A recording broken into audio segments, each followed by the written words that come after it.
My name is Kirby Lockard, and you're watching one of the Design Drawing Videotapes.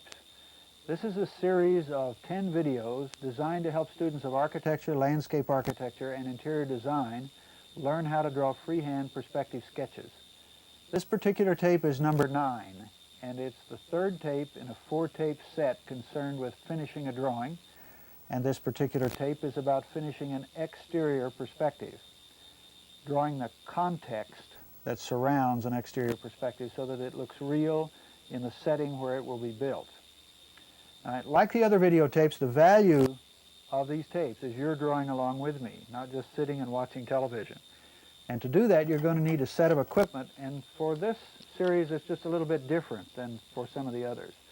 You're going to need a little more extensive set of Prismacolor pencils, and we won't use these till near the end, but it would be nice if you had a white Prismacolor, a black, a non-photo blue, an apple green, and perhaps a darker green, crimson lake, orange, violet, blue violet, and maybe raw umber. Now, if you don't have all of those, you'll be okay. The main ones are white, black, non-photo blue, and a couple of greens. And then you'll need a line making tool, any sort of black line drawing implement that you're comfortable with, that you can draw quick freehand lines, because we're going to draw quite fast. We're going to start off using this print out of the material that came with the videotapes. It just looks like a rectangular solid sitting on a plane, and we're going to assume that that is the building. You're also going to need some buff tracing paper. Please don't mistake my intention in showing you the context around the building. I'm not implying that all the interest in any drawing of the environment should come from the context. As a matter of fact, the context should call as little attention to itself as possible. It should be transparent, and the attention should really be on the building, which is your design responsibility. And particularly your attention should remain on the building. Now, we're going to draw it just as a simple cube, just because that's not the subject of this videotape. And the first thing I would do is color the front of it white, as if it were in sunlight. So let's take the white Prismacolor pencil and color the face of it white.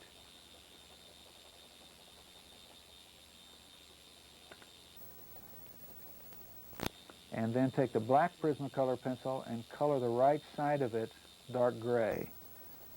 We're assuming that the sun is coming from the left-hand side. Okay, now that we've got the building delineated, or at least lit, let's talk about how to draw the context that surrounds any building. And the problem of delineating the context is probably best thought of as the classic art or art theory or art history way of looking at painting, which typically divides a landscape painting into the foreground, middle ground, and background. In this case, we're assuming that the building occupies the middle ground, and our problem in delineating the context is simply ways of delineating the background and ways of delineating the foreground, and they're quite different. Let's start with the background. The easiest way to conceive of delineating the background behind any building is that it's just exactly like dropping scenery flats behind the building. First thing let's do, for instance, is get your hand squiggle going, your leaf squiggle, and let's just draw a hedge, a little hedge that comes across the building like that. Goes in one side and comes out the other.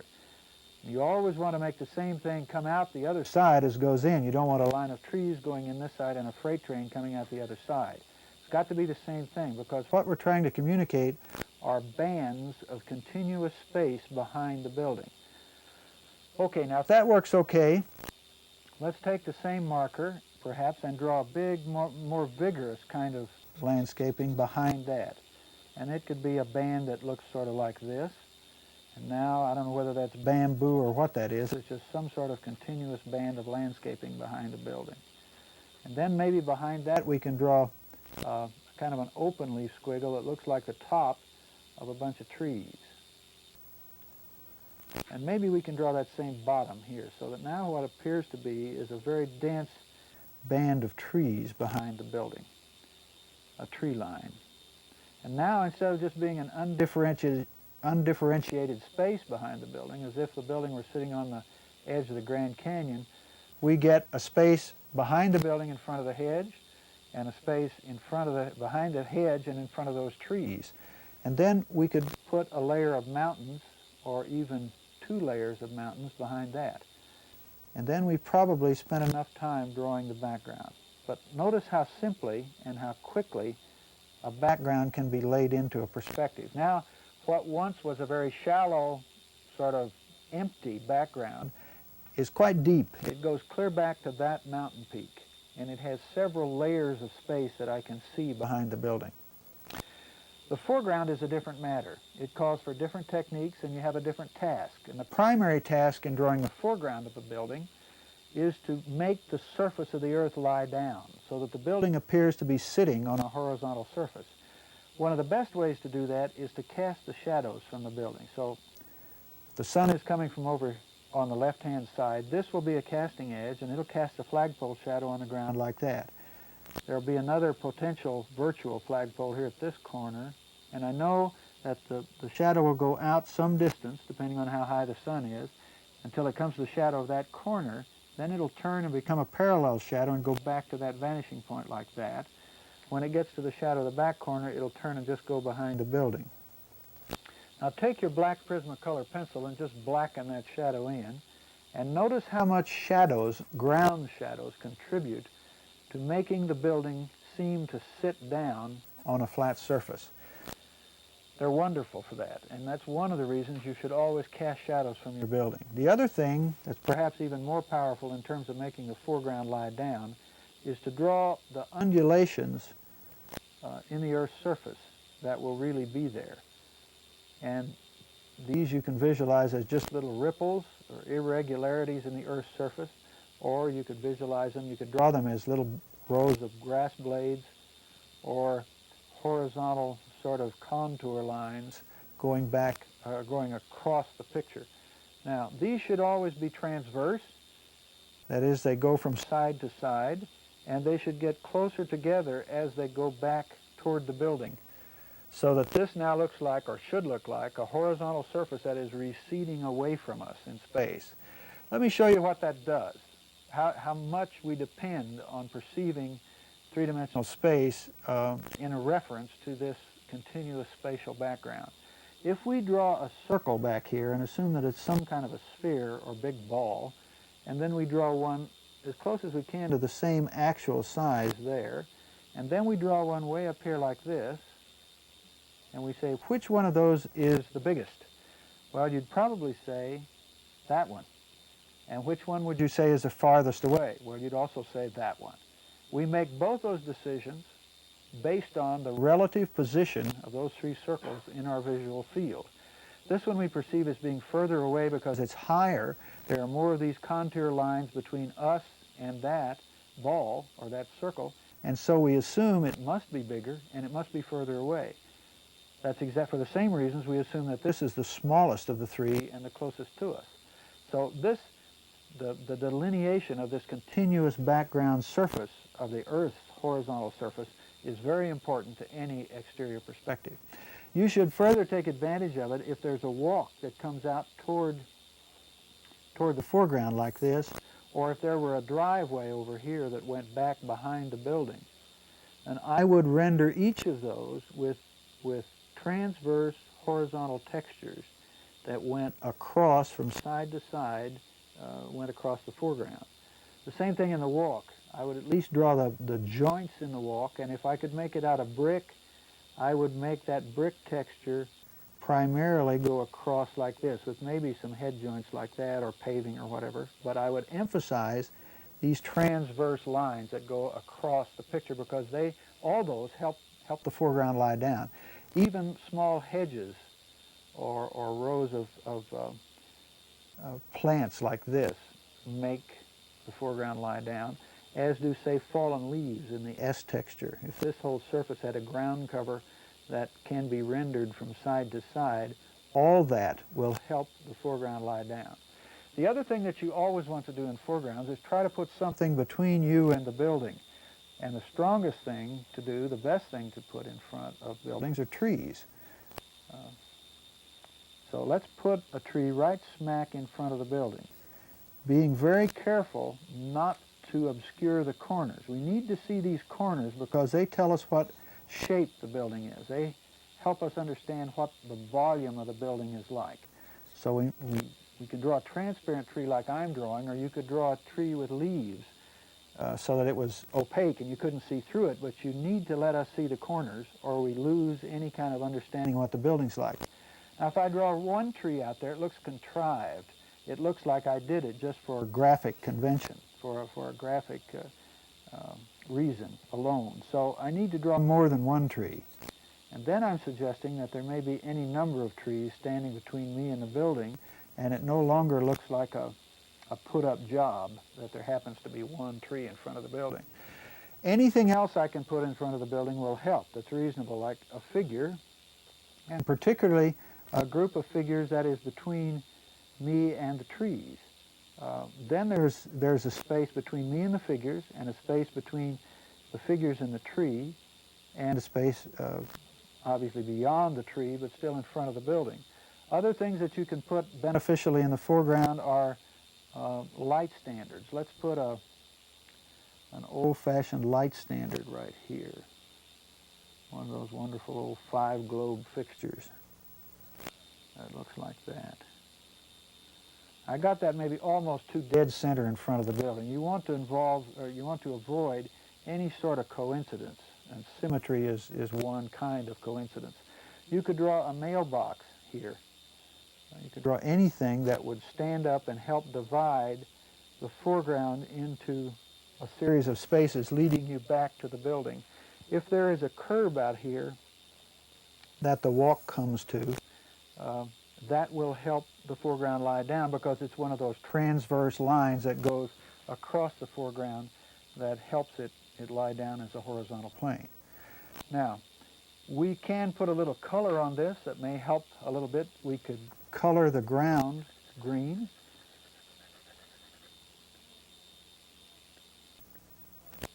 Now, if you wanted to make a finished drawing out of this, you'd spend quite a bit more time, and you would overlay this and refine everything that we've been drawing. But you'd use essentially the same elements. There aren't that many. You have to be able to draw trees. You have to be able to draw a leaf squiggle so that you can draw background and foreground vegetation of various kinds.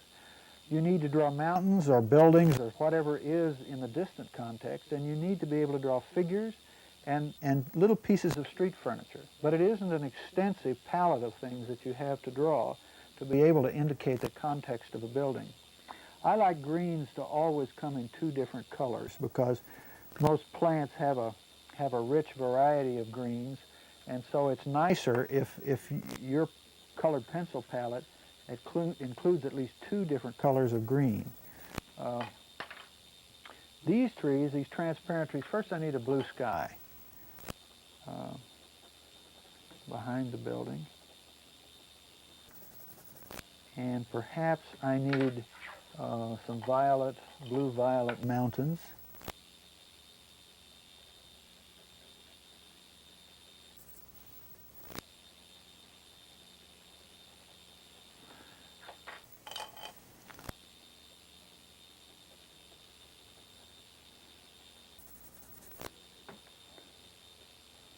And then once I get those sort of background colors in, I can take a light yellow-green and color the sort of leaves of the trees.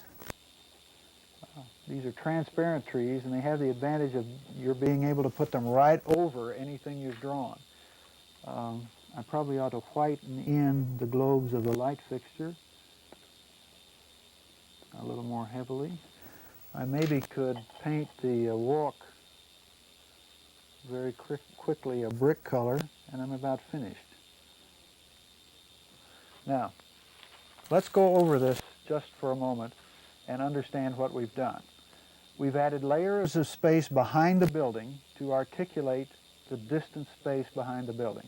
Instead of one layer as if the building were sitting on the edge of the Grand Canyon, we now have 4 or 5 layers of receding space. So the background has gotten much deeper.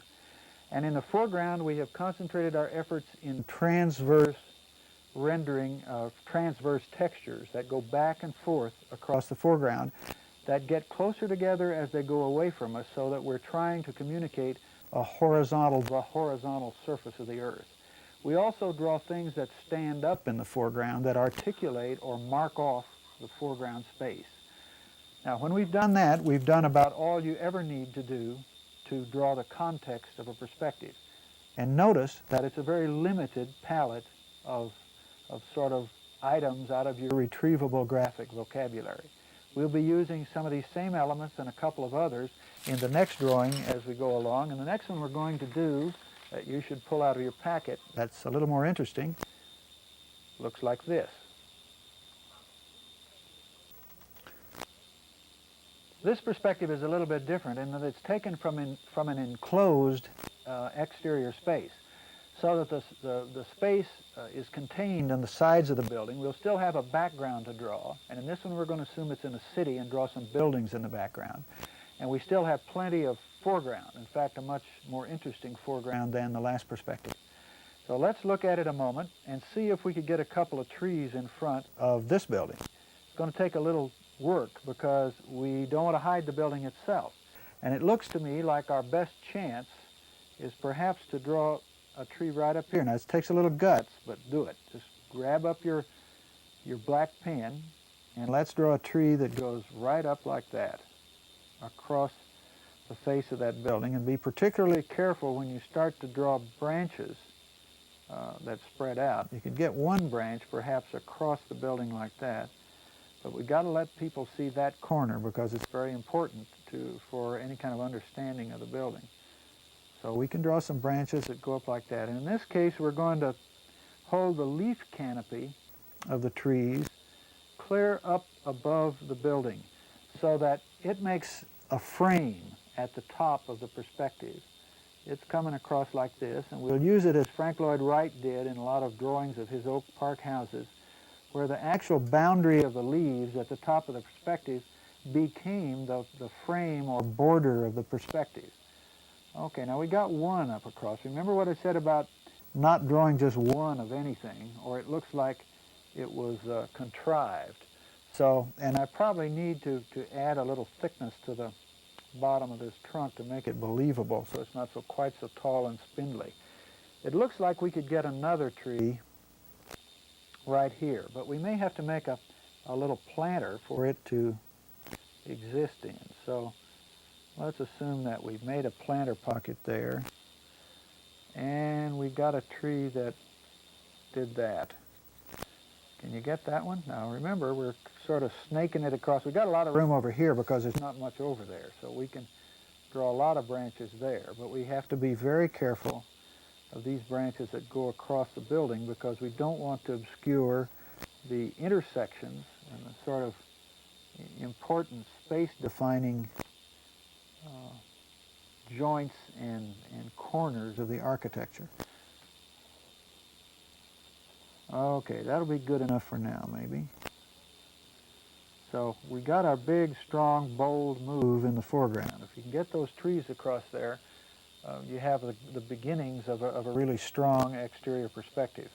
Now, the next thing let's do is let's take a moment and understand the light in the perspective. And for that, let's pick up your black Prismacolor pencil and just draw in the shady surfaces.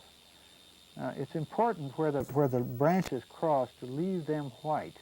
Don't run the gray across them. In other words, do a little negative delineation there so that the branches, wherever they cross this gray shade surface, you actually leave the branches white or unrendered. So we can render down the side of this. That's all in shade because the sun is coming from our right in this case. This surface is all in shade.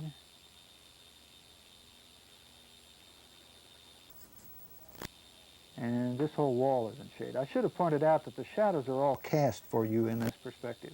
It's assumed by the time you came to draw to this point in making your drawing that you had already chosen the sun angles and cast the shadows. So you have to respect those. What we're talking now about is an integration of all the various kinds of interests that would be in the drawing. So that we're integrating this last layer of textural interest and additional interest with spatial interest and tonal interest represented by the shadow. So we don't want to obscure, for instance, that very interesting dynamic shadow that comes down across the doorway, nor do we want to obscure this shadow or these shadows on the steps or this shadow, because all those will help us read the perspective. For instance, here's one back here, and you can make it quite dark. This is also a shadow here. We don't want to do anything that will obscure our reading of those important shadows. So it gets a little crowded by the time you get the folks in there and the trees, and still are able to see the shadows on the building and all the corners of the building. We're talking about a very carefully planned drawing, something that takes a little time. And what we're making now is just a kind of first overlay study, because we won't take the videotape time to make a very detailed drawing. Let's draw some buildings in the background. You have to remember or rediscover where the vanishing point is. Believe me, if you will, it's right about there. That's where the near vanishing point is, and I probably should have drawn an eye level line across there like that so you'd know where that was. Now let's use that vanishing point and just draw some rectangular blobs in the background as if these were high buildings behind this building at some distance. And I think all you need to draw are things that look kind of like that, to indicate that this is an urban setting and it's quite dense, and there's some big nearby buildings behind this building. Now, once you've done that, we can shade those, and we probably ought to shade those very lightly, because anything that's drawn in the background we want to draw sort of in less detail than what is our design responsibility, which in this case we presume to be this courtyard and this little building. Now we can draw the blue sky, and we begin to get a nice thing happening, because we can see how the underside of these foreground trees define the space of the drawing, how they make a very nice border at the top of the drawing.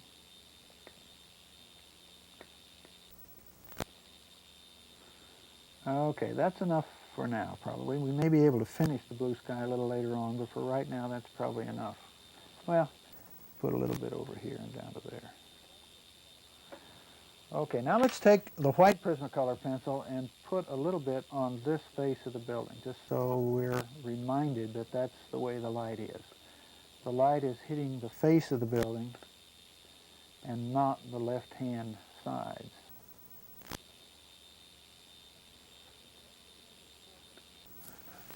Okay, let's return to the foreground now. We got the background pretty well taken care of. Well, no, let's see, we could put a tree back there. Let's put a couple of trees behind the wall.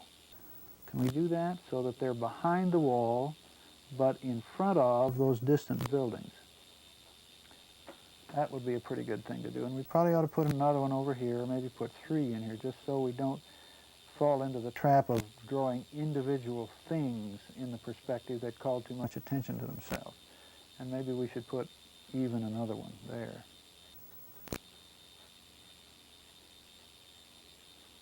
Okay, now we can see that there's quite a bit of mature landscaping mixed in with the big buildings.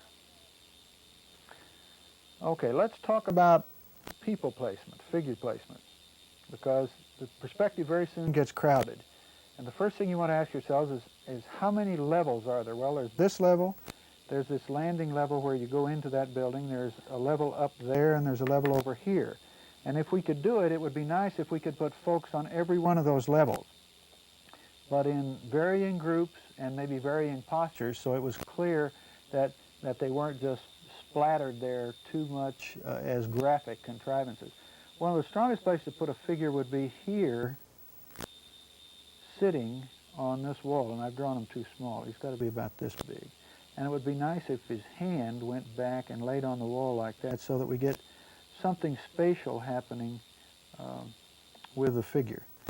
And maybe the figure's legs are like that, and the other hand is down like this. And he needs someone to be talking to, so we need to draw another figure there. And so that begins to be a pretty interesting group, with him behind the tree, and we get something a little spatial going on. Perhaps we could draw some figures up here, and we could tuck one of them behind that so they don't call quite as much attention to themselves. And maybe we ought to draw three. We don't just want to draw pairs of figures standing around. You ought to deliberately vary the number in the group. We can probably put one here about to enter the building, but this one gets tricky because we don't want to obscure that shadow. We ought to see the shadow on either side of the figure, and maybe that's one place we could put a single figure, or maybe there's a way to put another figure there. And then to get one on the upper level, we could put one like that, or we could put a group of figures up there as if they were standing on that upper level. Now, sometimes it's nice if the figures seem to have some contact with one another. You don't want to make this too overt. You don't want to make it look like a Shriners convention or something where everybody is hailing everybody else. But if there's some distant recognition between the figures, it's kind of nice. It shows that it's a sort of a nice social gesture to show some human relationship between the figures if you can. Okay, so maybe we've got the figures solved, at least for the moment. Let's take a look at this, which is meant to be a pool.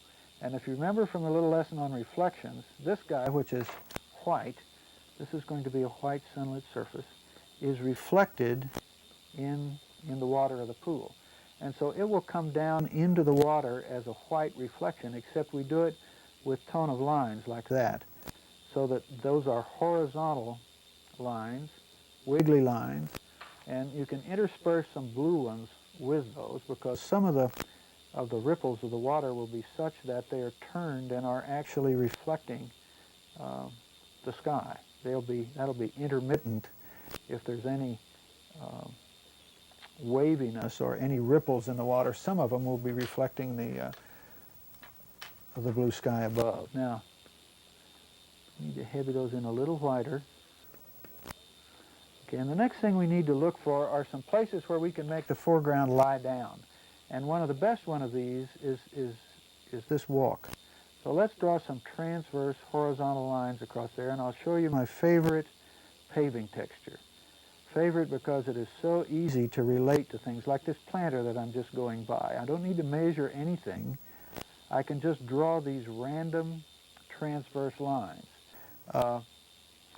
They should be deliberately unequal. And then I'm going to come back in and put in some head joints like this in a random running bond. And the nicest thing about this is that I don't have to measure anything. All I have to do is make sure that the head joints don't line up so it looks like some sort of granite block paving. And it goes down just like lightning. And you can make it relate to anything, literally, like a planter or any sort of a wall. And it looks like it has been carefully planned. Actually, it took no planning at all. Let's take a moment now and get the shadows that are real important to this perspective. Let's get the shadows cast by, the shadow cast up the stairs by that, this big shade face, by this casting edge, okay? So let's darken that shadow in all the way down the stairs. Well, that's a very important one. Another one is the shadow cast by this little railing wall. And I'll bring it down, but I'm going to draw some plants in this planter, so I don't want to finish it yet. But I can draw the shady face of the back side of that banister. And I can draw this because this face is in shade. This whole wall is in shade, as a matter of fact. And here it'll be nice because I can interrupt the shade and then have it reappear behind the figures. And I get that kind of negative rendering that's nice to have in the drawing. Okay, this wall's the same way. It's in shade, and it casts a very important shadow right there. In fact, I want to make sure that I've got all those shadows well delineated. All those shadows on transverse vertical planes. There's one, there's another, there's another. This one, I'll take the time to draw. And I'll make sure that I'm not hiding any of those, because those are very critical to make this perspective read.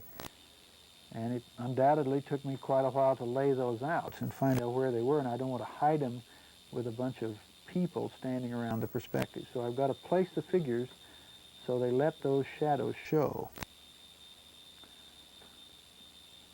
Okay, coming down this wall like this. Okay, now finish up this shade.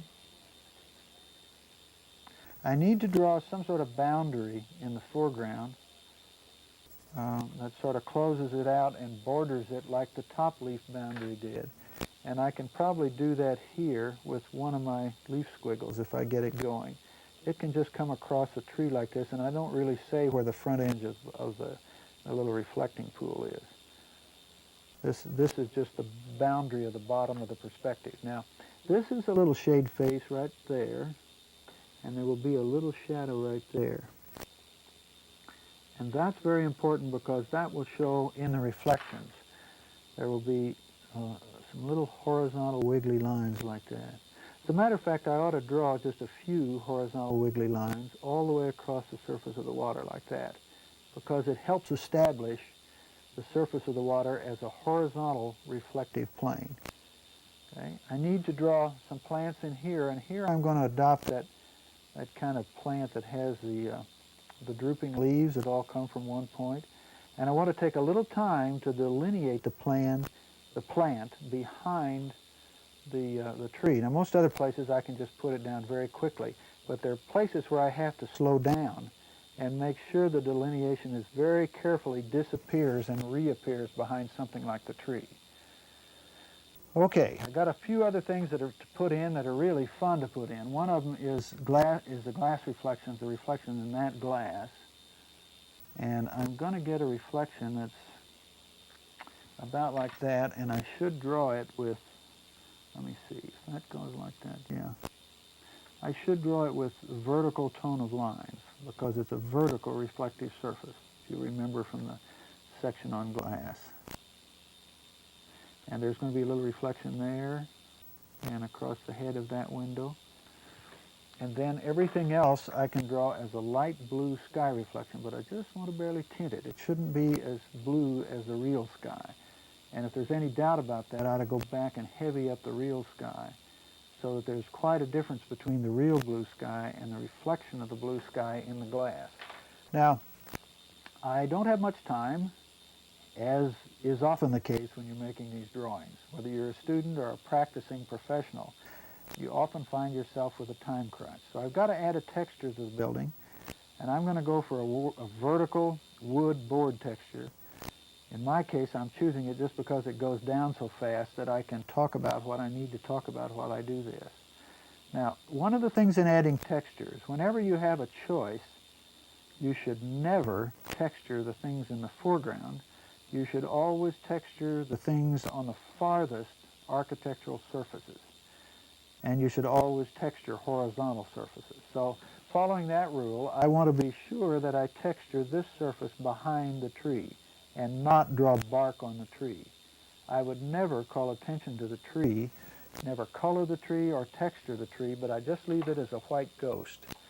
For instance, I should add a color like this tan behind the tree, because what I want the eye to do, I want the eye to go all the way back there to that surface. I don't want it to stop at the tree or at this wall or even at that wall back there. I want it to go all the way back. So I would probably add also texture to that wall and a color for the same reason. And I leave the tree then, the ghosty white, that just lets me look right past it to the surfaces beyond. Okay, now let's see, what else do I need to do? I probably ought to try to add a little texture to this horizontal surface just because it is a horizontal surface, and I need to try to make it lie down like that. I need to put a little squiggle down this sloping surface, or just a few lines that come down the slope at an angle to call folks' attention to the fact that it is a sloping surface. And I may not need, or I don't have time in this case, to texture that whole surface, but I could get it with the colored pencil. If I've added just a little texture to it, then the color will carry the impression that it's all that same texture. Let's see. Now, at this point, I have to slow down and be very careful about what I add so that I get the most mileage out of everything I do, and I don't waste any time, and I don't mess the perspective up by trying to draw something I can't draw very well at the very last moment. So it's, blue skies are safe, and I probably ought to get that all in there so I get the maximum effect out of the blue sky. Oh, I know, I need to draw a standing seam roof right here. And one of the best ways to do that, anytime you have to break a surface up, is to halve it and then halve it again. And I didn't do a very good job on that. I didn't take enough time with saying where my first half was. I'm going to color that red, which is a traditional roof color, and I'm going to color the trim red on the building. And the only other thing I'm going to do at the moment that I can think of is color the walk. And I'm going to do a two-coat job on that, as I will on the roof, by adding a little bit of orange. Ideally, it ought to go on before the madder red. But whenever you have the time to make a two-coat color, it's always nice with Prismacolor. The color will inevitably be richer. And you ought to take the time, anytime you're coloring or rendering a unit material, to pick out some of the units and make them a little redder or a little more orange, so that they look like individual units really would. Because we seldom get two bricks that are exactly the same color, and it's one of the nice things you can do. I should put some plants in this planter, and I'm just about finished. Now, I think you can see that there's some intelligence and judgment involved, I hope you're convinced of that, in placing these items of additional interest into a perspective. And you can place them intelligently and practice doing the right things long before you can draw them very elegantly. It takes a long time to learn to draw figures and trees and all these things real well. But you can certainly get them in your drawings very early, so that as you overlay each successive layer of the drawings, they will get better. They'll improve. And don't let the fact that you can't draw them very well initially keep you from putting them in your drawings, because they make the drawings look so much more real. They help you judge how big it is, what kind of a space it is, and they help you understand the drawing altogether in a deeper, more enjoyable kind of way. Now, the next perspective we're going to do, or the last one, is once again sort of out in the country, and it looks something like this.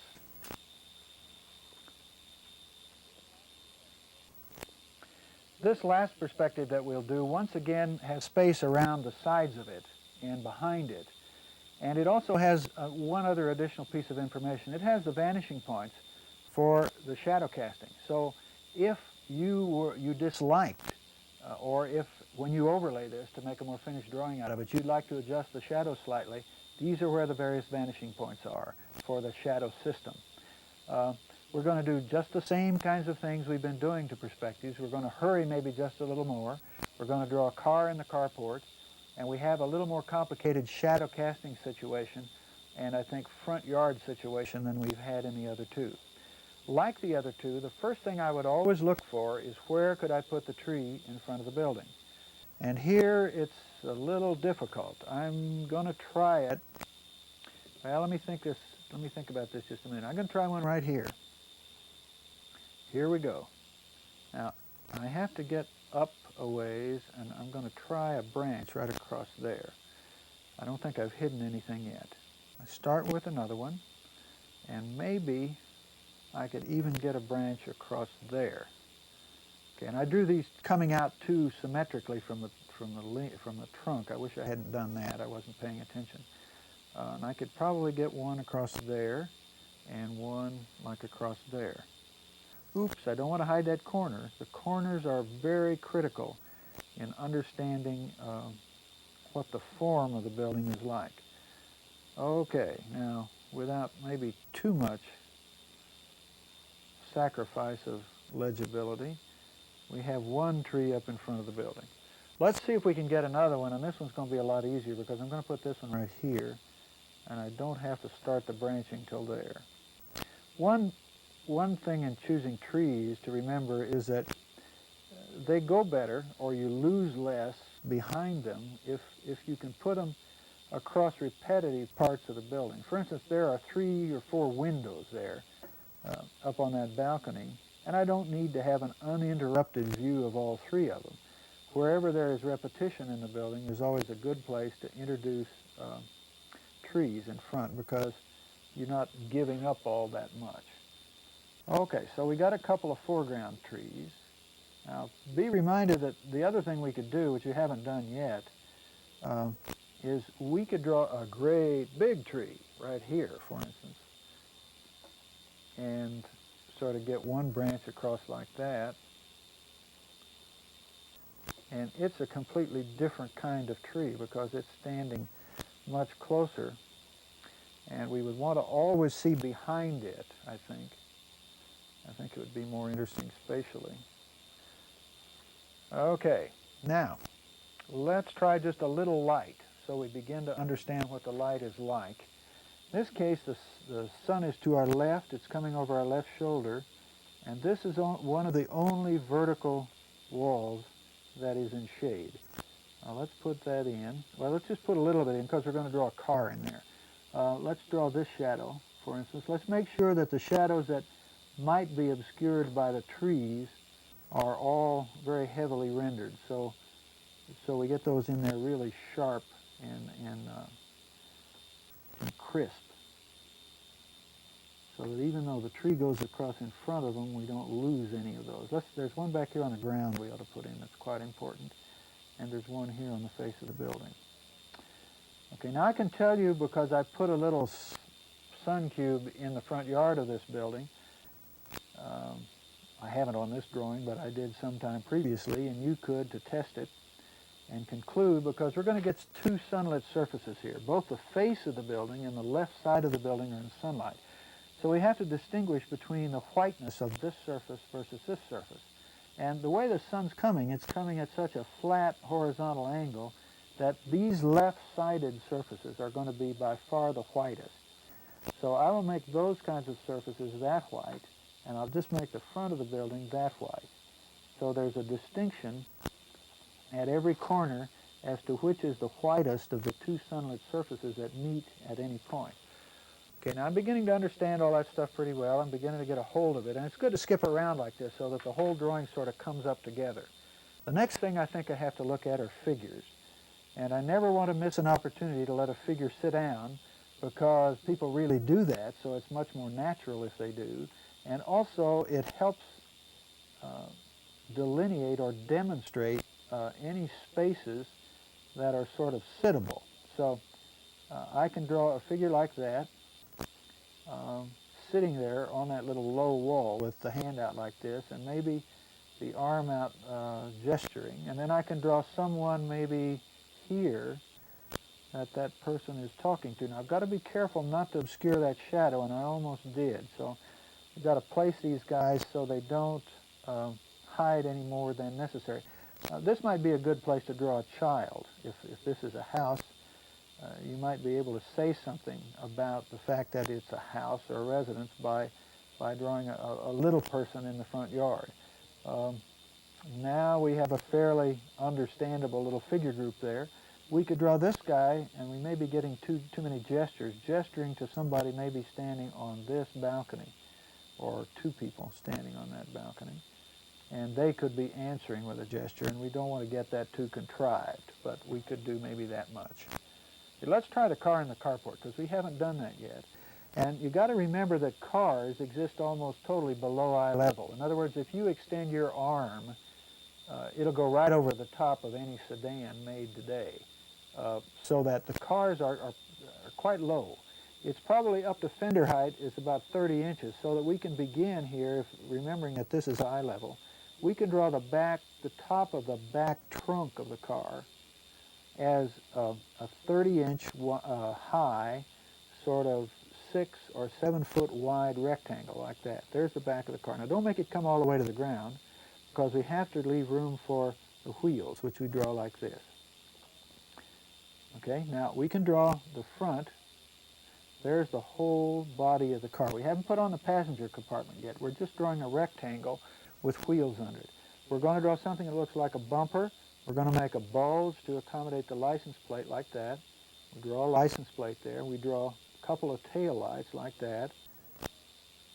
And now we're going to add the passenger cab. And we just draw a sloping line like that, draw the roof of the car like that, and come back down with another sloping line. We can draw a little thickness there, and across like that. Now inside we could draw the curve of the steering wheel and we could draw the line of the back seats, but we don't want to design the car. Don't want to ever design the car, because it'll be very apparent that you did design the car, and it'll sort of preempt the whole drawing, unless you're an automobile designer. What you want to draw is a vanilla car. You want to draw a car that has no character at all, or you want to get yourself a brochure from one of the automobile manufacturers or the showrooms and draw a specific 1985 Chrysler or something like that. They have the same effect. They take the design of the car out of the picture. It calls no attention to itself. So you either draw a characterless sort of car, or you draw a specific model of a car. That's the rules. And the same rule applies to furniture, by the way. Let's get the reflections, because they're kind of fun. And to get the reflections, because this is another one of those little pools, let's draw this shadow. Bomb it in really hard with your black Prismacolor pencil. And just like our analysis of the sunlit surfaces, the shadow will be much darker on the surfaces that face us. And the shadows on the left side walls will kind of be diluted by the brightness of that sunlit surface, so that this little shadow here that turns the corner won't be as dark as the other one. Now we can draw those right down to the water line, which is there. And then we have to think about drawing the reflection in the pool. And the first thing that would be reflected would be that huge dark shadow. Remember, it'll pull right on down into the pool like this. And you can draw those little guidelines. And then you can safely draw in horizontal wiggly lines that come across the perspective like that. Now in this part of the shadow, which is a little lighter, they'll get a little farther apart.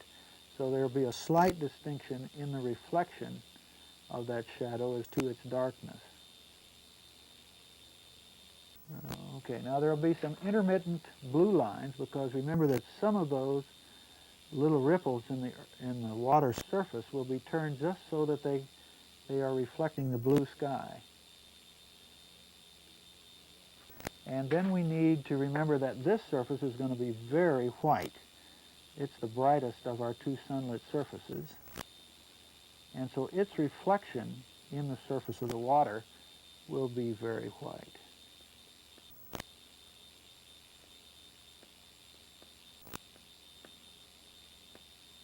Now this next surface will be somewhat white, and then right beyond that we're going to get another very dark reflection of the shady pocket at the entrance. That's going to be dark again, once again. And if that's working, the surface of the water will begin to look like a reflective surface. It'll help if I darken in this pocket where the door is. That's going to all be in shadow. And this soffit is going to be in shade. We can take the black Prismacolor pencil and gray in the little ceiling soffits over the balconies.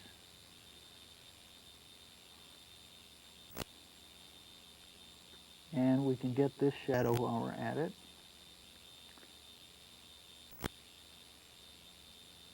Shadow that runs up the steps. And finish this shadow. And we can take our white pencil and color this in bright white.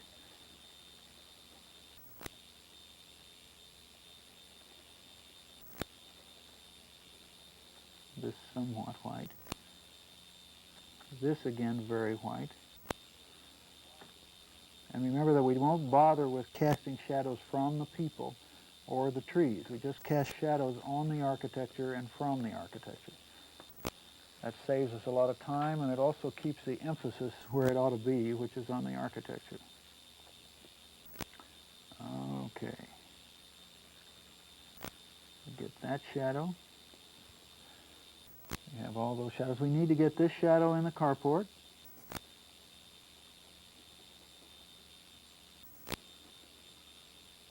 And on the ground. And the car itself will cast a shadow. And I'm sort of equivocal about cars. Sometimes it's worth casting a shadow under the car because you just know that that's going to be all dark down there. But it's certainly not necessary. It's kind of like the shadows from people and trees. Okay, let's look at the foreground texture and do something about making it lie down. Let's go back and forth across here with, let's do a ground texture squiggle. You remember the M's that we did on videotape number 7?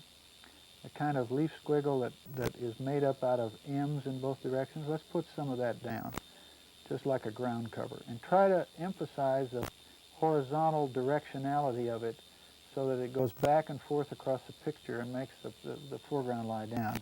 Here, let's just draw some lines, and when we get over here, let's turn them up like this, because we could indicate a hill or a change in grade back there, see? We can make those lines that are indicating the surface of the earth look like there was a hill that came down there. Our only rule for these is to make them get further apart as they come toward us. So we may need to add some as we go backwards, just so it appears that they're getting closer together or more distant from us. Okay, the foreground's beginning to lie down a little. We probably ought to draw a lot of those transverse horizontal lines here in the driveway. And since driveways are assumed to be fairly smooth, these lines probably ought to be fairly regular and not be as deformed as the lines I was drawing over in the landscape. Okay, let's get the shade on the underside of the carport roof. We haven't gotten that. And then we can think a moment about the background of this perspective. Let's use some trees in the background, just because they're hard to beat in background or foreground. And let's draw one right there that is behind the carport, and then we see disappear and reappear over the top of the carport. That's one of the strongest things you can do anytime you're making a perspective drawing, is to find places and ways to have things disappear and reappear, so that there's this sort of spatial lapping that tells you that the perspective has depth. Now, it's probably a good idea to add another one, or maybe just some of the branches from another one back there, because we want to always avoid that thing of drawing individual things. And we probably ought to get a tree back here. And now see what's happening between this tree that I'm drawing and the previous one that I drew in the foreground? The double line trunk and branch indication lets me stop the tree in the background and have it reappear, sort of play peekaboo with this one that I drew earlier in the foreground. Okay, now we can take a band of sort of vigorous growies across the back like this, and maybe make it come out over here and go up the side of the hill like that. We can get it to be nice as well. We can get it right through the windshield there a little bit, I think. And we could get our sort of line of mountains in the distant background. And then we can begin to think about color. We still have to do some glass reflections. I beg your pardon. Looks like we got the water reflections all right. They read pretty well. I think this one needs to come on down dark. We need to just first of all mirror image those shadows. And they would be vertical tonal lines like that. This one would be like that. This one will be like sort of that. And then we'll get the reflection of this soffit, the underside, in the glass. And we'll get the reflection of this underside in the glass. We'll get a very strong reflection, not shadow, down this side of those mullions. And we'll get a reflection of this very bright sunlit surface in the glass. It won't be as bright in reflection, or at least I wouldn't draw it as bright, but it'll be there. Here it'll be all the reflection of that side wall. And then we'll get some sky reflection, which I always look for, because it always looks so good in terms of making the glass read as if it really were glass. Now, it won't be very effective unless you draw a real blue sky behind the building. That's what makes the glass reflections look so good, is your delineation of the real blue sky behind the building.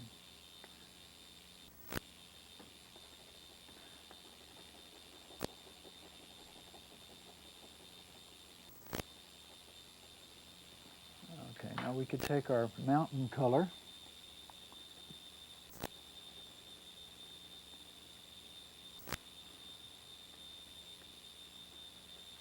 and just touch that, and sort of nearer mountain color.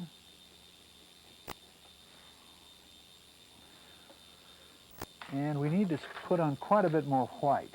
It takes a while, but it'll make the drawing look so much better if we can do that.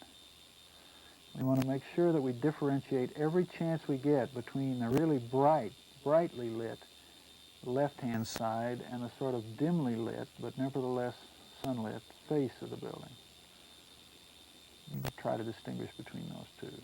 And we're going to put on a red standing seam roof, and I'm going to do a better job this time of dividing the roof up into equal panels. And we're going to put on a red front walk, and we're going to be about finished. Make sure you get this little face bright white, and make sure you get that little face bright white. And these others just sort of kind of white. This bright white ought to come right on down like that. And don't forget this one is bright white also.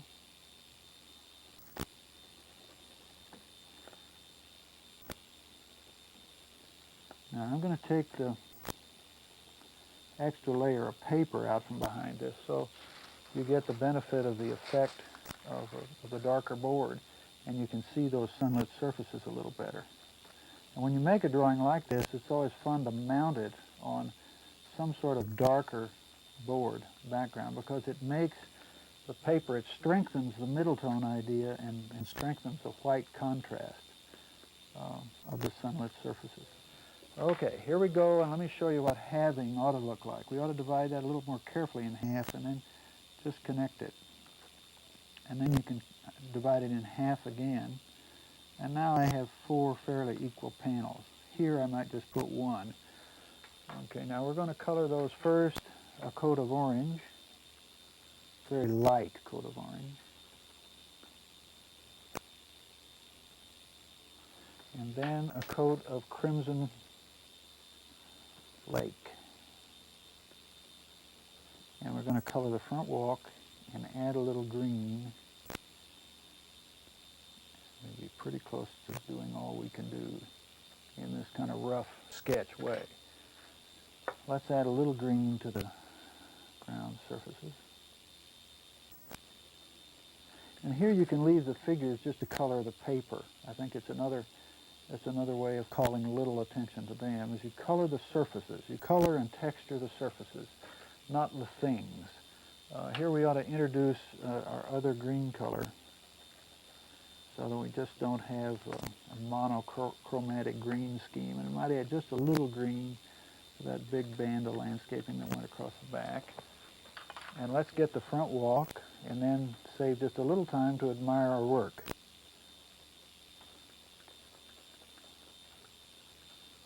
Okay. Now remember that we're still drawing a very limited number of things. And that probably the most important thing is to learn and begin to practice right away where to put these things in a drawing, so that they indicate the use of the space, they specify the scale of the space, and they sort of demonstrate the space. Let's color the car red, just for the heck of it.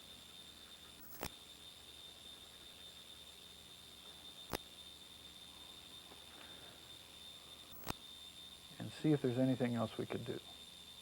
Well, there is one thing, and that's probably to draw the reflection of that shadow in the glass and the reflection of that white sunlit surface in the glass. And then I think we're about finished. Notice how the background is drawn in layers, how the foreground, the emphasis is on horizontal transverse strokes which make the foreground lie down. And notice how we tried to put as many things as we could in the front yard so that the space of the foreground is articulated. And please notice that it's still just a very limited number of things that we have to draw. There aren't very many things that you have to draw to indicate a realistic context for a building. They're very much worth mastering, so that you can draw them very well, and it's very much worth your time to begin to put them in your drawings even before you can draw them well, so that you get that practice, and every time you overlay your exterior perspectives, those things sort of take a quantum jump in quality. If you start doing that, within a very brief period of time, your drawings will look better to you, which will encourage you to draw more, and the mileage that comes from that from making drawing a self-rewarding activity will do more than anything else to improve your perspective drawing.